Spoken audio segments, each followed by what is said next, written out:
Assalamualaikum warahmatullahi wabarakatuh.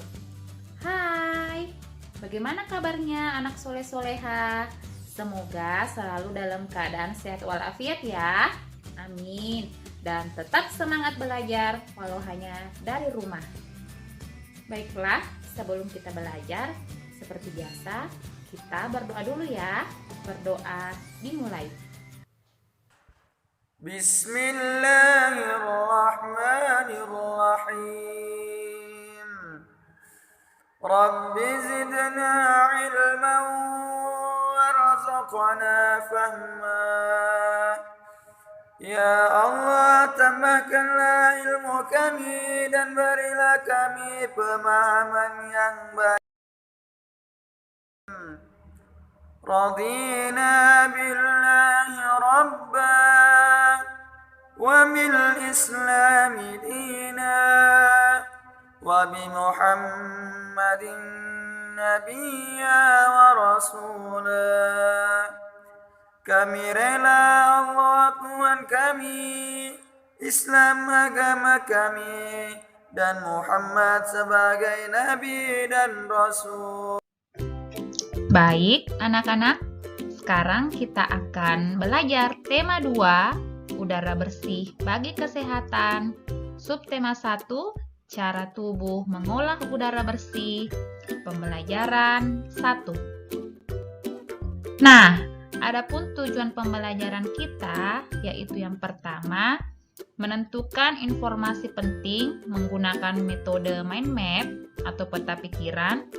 Yang kedua, mengetahui sistem alat pernapasan hewan. Mari kita belajar bersama.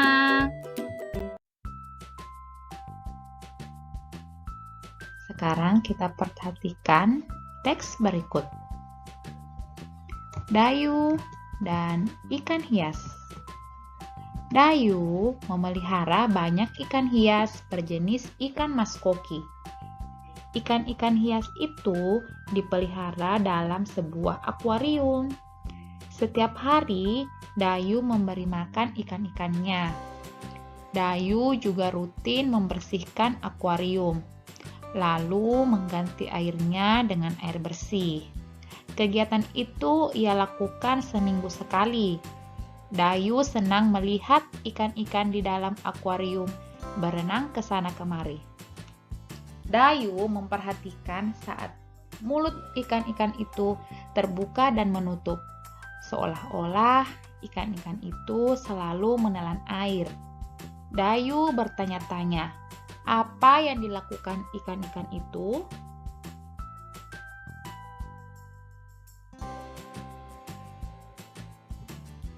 Nah, siapa yang masih tahu cara menemukan informasi penting dari teks?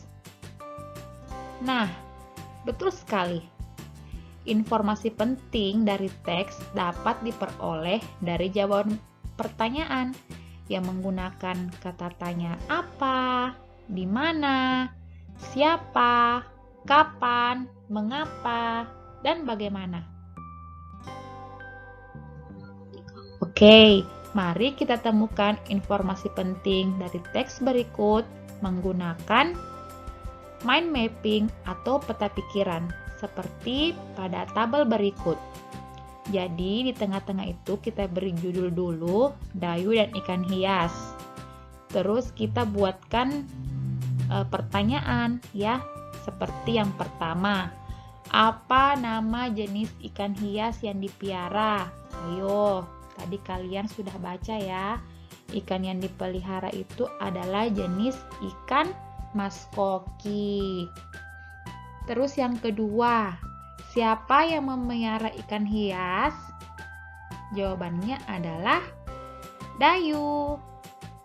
Oke, yang ketiga, di mana ikan hias itu dipiara? Betul sekali, di akuarium. Terus, kapan ikan hias itu diberi makan?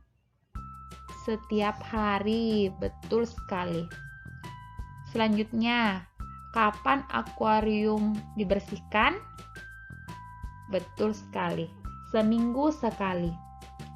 Apa yang diperhatikan Dayu saat melihat ikan-ikan hiasnya? Ya, benar sekali. Mulut ikan terbuka dan tertutup. Jadi, itulah tadi cara menemukan informasi penting dari teks dengan cara membuat mind map atau peta pikiran.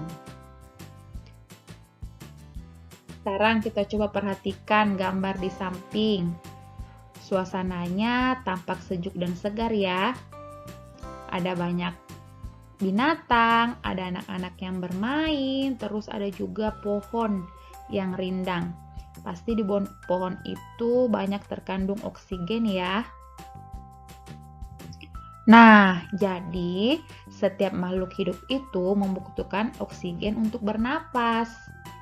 Makhluk hidup itu bukan hanya manusia loh, tapi juga berupa hewan dan tumbuhan.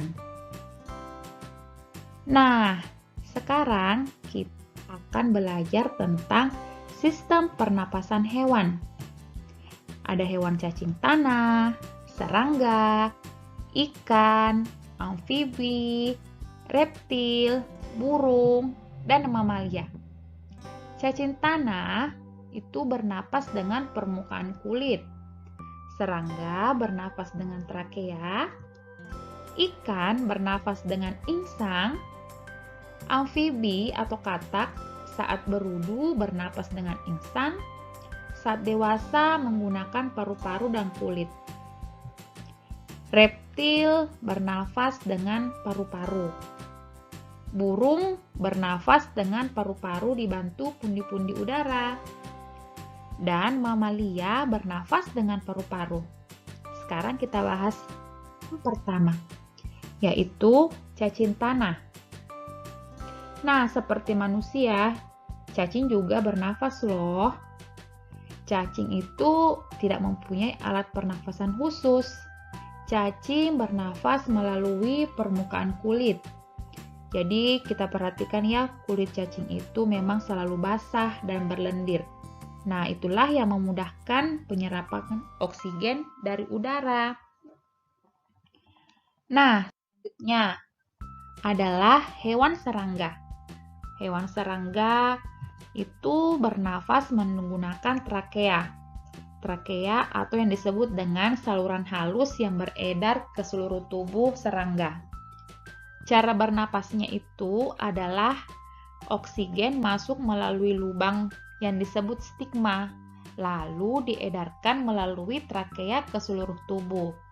Ya, jadi bentuk trakea itu seperti yang ada pada gambar, bentuknya seperti berongga ya. Nah, oke, kita lanjut hewan yang ketiga, ikan. Ayo, siapa di sini yang biasa piara ikan? Nah, semua makhluk hidup, termasuk ikan, memerlukan oksigen supaya tetap hidup. Nah, ikan ini bernafas menggunakan insang. Jadi, air yang mengandung oksigen masuk melalui mulut ikan. Terus, mulut ikan tertutup dan air akan mengalir ke bagian insang yang terbuka. Dan terjadilah pertukaran oksigen dan karbon dioksida.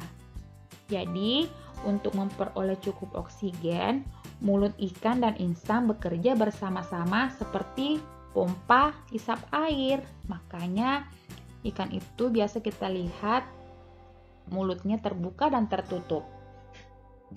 Oke, lanjut. Hewan yang berikutnya adalah amfibi atau katak. Jadi, amfibi itu memiliki dua tahap hidup, yaitu di darat dan di air. Nah, pada saat di air, dia masih kecebong atau biasa disebut dengan berudu. Jadi, pada fase kecebong atau berudu, si amfibi ini bernafas menggunakan insang. Tetapi pada saat di darat atau dia sudah dewasa, dia bernafas dengan paru-paru dan kulit. Jadi ada perbedaannya ya pada katak dewasa dan katak pada saat masih kecebong atau berudu. Oke, lanjut. Hewan berikutnya adalah reptilia. Jadi hewan yang termasuk reptil itu adalah ular, kadal, cecak, buaya, dan biawak. Jadi reptil ini bernafas menggunakan paru-paru. Udara masuk melalui hidung, lalu ke batang tenggorokan, lalu ke paru-paru. Paru-paru reptil terletak di dalam rongga dada dan dilindungi oleh tulang rusuk. Oke, terus berikutnya adalah hewan burung.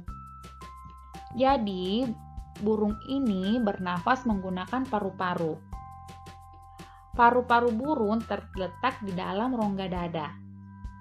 Pernafasan burung dibantu oleh pundi-pundi udara. Pundi-pundi udara mampu menyimpan udara. Jadi, pada saat burung terbang, burung tidak bernafas melalui hidung, melainkan menggunakan udara yang tersimpan di dalam pundi-pundi udara. Nah, selanjutnya adalah hewan mamalia. Hewan mamalia ini jenis hewan yang menyusui anaknya. Ada 2 jenis mamalia, yaitu mamalia darat seperti sapi, kuda, kambing, sedangkan mamalia laut seperti lumba-lumba dan paus. Jadi mamalia ini bernafas menggunakan paru-paru. Jika seperti lumba-lumba dan paus, mamalia yang hidup di air ini bernafas dengan cara memunculkan diri ke permukaan air secara berkala. Nah, jadi hewan-hewan di sekitar kita membutuhkan udara bersih untuk bernafas. Udara bersih akan tersedia jika kebersihan lingkungan terjaga dan banyak tumbuhan.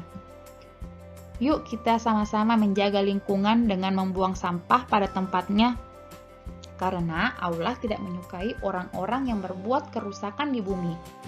Allah Subhanahu wa Ta'ala berfirman dalam surat Quran surah Ar-Rum ayat 41 yang artinya, telah tampak kerusakan di darat dan di laut disebabkan karena perbuatan tangan manusia. Allah menghendaki agar mereka merasakan sebagian dari akibat perbuatan mereka, agar mereka kembali ke jalan yang benar. Nah, tadi materi tentang pembelajaran yang 1. Sekarang Ustazah akan kasih tugas tematik, yaitu mata pelajaran IPA. Yang pertama itu tugas kalian, silahkan kalian tulis kembali di buku tematik 7 macam hewan yang tadi Ustazah sudah jelaskan di video sebelumnya, beserta alat pernapasannya. Jangan lupa tulisannya harus rapi. Oke, selamat bekerja. Nah, itulah tadi tugas dari Ustazah. Silahkan dikerja dengan baik ya. Dan Ustazah berpesan, kalau ingin keluar rumah, tetap jaga protokol kesehatan ya. Pakai masker, cuci tangan, dan jaga jarak. Dan selalu makan makanan yang bergizi. Oke? Terima kasih yang sudah menonton. Assalamualaikum warahmatullahi wabarakatuh.